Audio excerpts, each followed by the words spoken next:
Comme les dauphins sont retournés à la mer après que les espèces aient émergé sur Terre, Freud aurait pu revenir au nous, c'est-à-dire dans le bain de la psychologie collective comme Jung, replongeant ainsi dans l'inconscient collectif. Mais il y a résisté.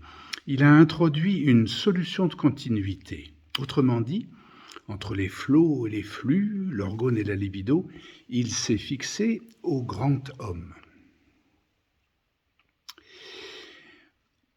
Pour franchir ce qu'il appelle l'abîme, c'est bien le cas de le dire, l'abîme entre la psychologie collective et la psychologie individuelle, il a estimé, donc Freud a estimé, a recommandé, a indiqué que la clé serait l'élucidation de la nature et de la fonction du grand homme, ou grande femme, enfin de l'illustre individu humain.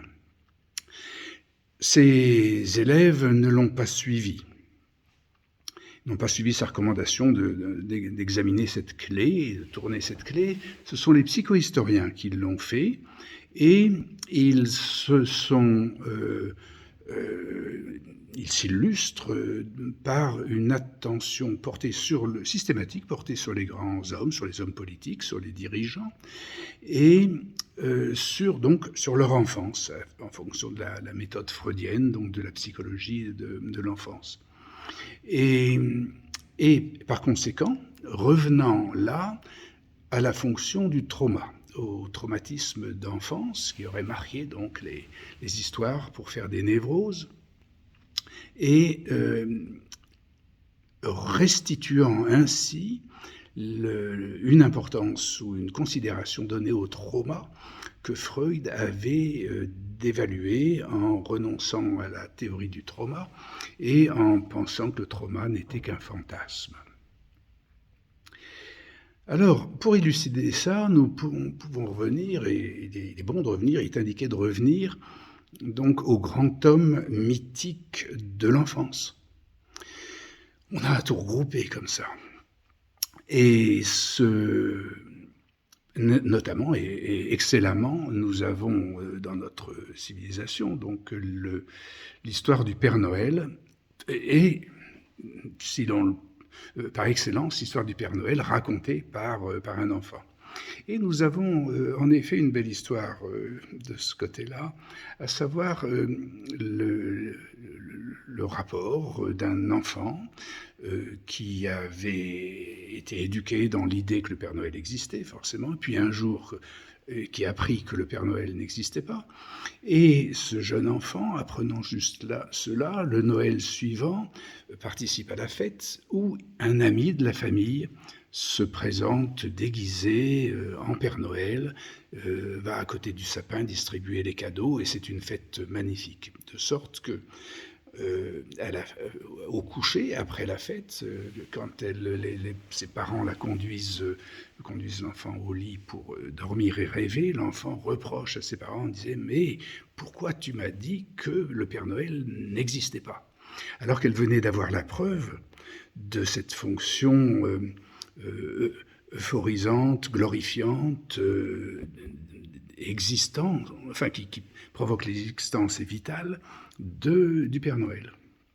Donc elle découvrait que le Père Noël, il existait bien. Cependant, évidemment, nous le savons, c'était le Père Noël symbolique qu'elle découvrait ainsi.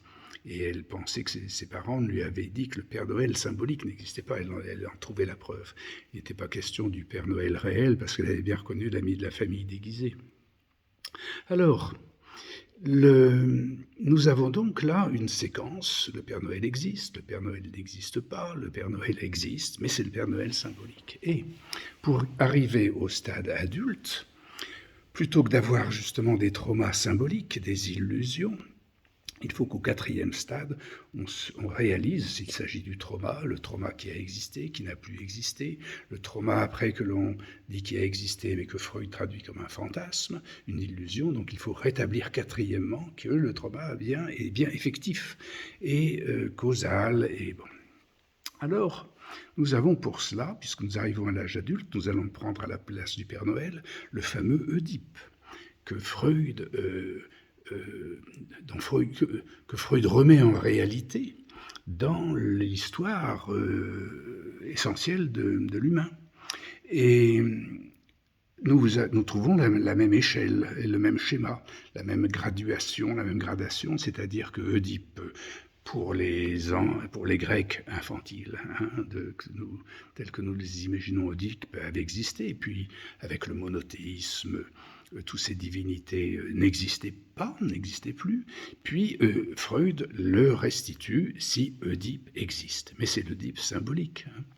Alors, pour arriver à un stade adulte, de même que les psychohistoriens aspirent à restituer un traumatisme réel, enfin restituer la mémoire et la reconsidération d'un traumatisme réel, il faudrait, si on prend l'échelle d'Oedipe, il faudrait arriver à restituer, à retrouver un Oedipe réel, en quatrièmement, après l'Oedipe symbolique remis en scène et en fonction par le freudisme et la psychanalyse. Et c'est là où on voit que la psychohistoire est bel et bien encore, elle est restée en enfance. C'est bien son niveau, car elle peut bien reprocher à Freud l'abandon de la théorie du traumatisme et aspirer à ce que le traumatisme revienne, soit considéré comme un phénomène effectif et historique. Eh bien, avec Oedipe, c'est-à-dire avec le mythe du grand homme, elle ne le fait pas. Elle ne parvient pas à, ou elle n'est pas encore parvenue, ou en tout cas elle ne l'a pas souligné autant si bien qu'elle aurait souligné mon intervention en tant que psychohistorien, vice-président, etc., enfin dans toute mon histoire furtive dans la psychohistoire, mais néanmoins tout à fait incisive sur ce thème de l'Oedipe, elle aurait effectivement, ou elle atteindra le stade de la maturité. Et voilà, il existe un trauma réel si et seulement, enfin on peut considérer qu'il existe un trauma réel, si et seulement nous parvenons aussi, comme Freud le suggère, à la clé de ce grand homme, si on parvient à comprendre l'existence historique du grand homme. Freud avait pris celui de Moïse, c'était un peu facile, parce que on le savait qu'il était historique, mais il y a une doublure, et évidemment avec Oedipe, celle dont je viens de parler, qui marquera l'arrivée de la psychohistoire ou d'un autre phénomène, qui pourrait peut-être être même la cybernétique et les mondes virtuels, mais à percer le mystère donc de l'historicité d'Oedipe. Parce que c'est effectivement, elle est tout à fait réelle et démontrée, démontrable. Velikovsky, Karl Abraham, enfin les disciples de Freud l'ont attesté, et maintenant c'est prouvé, c'est démontré quasiment archéologiquement, en égyptologie avec Haussmann, enfin il y a tout un nombre de gens, des pistes là-dessus. Et alors, la troisième chose, c'est le meurtre du père, par exemple. Les psychohistoriens pensent que Freud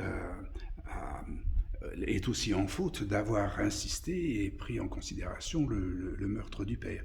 Or, si on dit que quelqu'un n'a pas d'existence tandis qu'il en a, eh bien, n'est-ce pas un meurtre?